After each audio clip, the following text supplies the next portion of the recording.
Hello, കാത്തിരിക്കുന്ന ചിത്രങ്ങളുടെ അപ്ഡേഷനാണ് ഇന്നൊരു വീഡിയോ ഭാഗത്തെ ആദ്യമായി അറിയിക്കാൻ പോകുന്നത്. ദുൽഖർ സൽമാൻ, മീനാക്ഷി ചൗധരി എന്നൊക്കെ പ്രധാന കഥാപാത്രങ്ങളായെത്തിയ ചിത്രമായിരുന്നു ലക്കി ഭാസ്കർ. ചിത്രം മികച്ചൊരു വിജയമായിരുന്നു. എല്ലാ സിനിമാ പ്രേമികളും ഒരേപോലെ ലക്കി ഭാസ്കർ എന്ന ചിത്രത്തിൻ്റെ OTT റിലീസിനായി കാത്തിരിക്കുകയായിരുന്നു. ചിത്രത്തിൻ്റെ OTT അവകാശങ്ങളൊക്കെ വിറ്റുപോയിരിക്കുകയാണ്.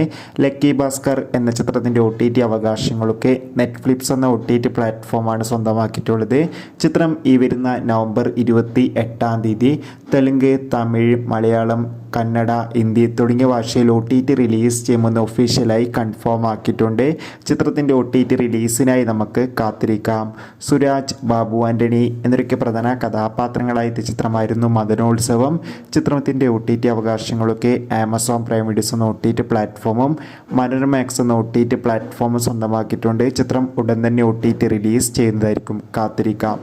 കന്നിക്കുസൃതി നായികയായ ചിത്രമായിരുന്നു all we imagine as A light. ചിത്രത്തിൻ്റെ OTT അപ്ഡേഷൻ ഉടൻ തന്നെ പുറത്തുവരും. കാത്തിരിക്കാം. ബൈ.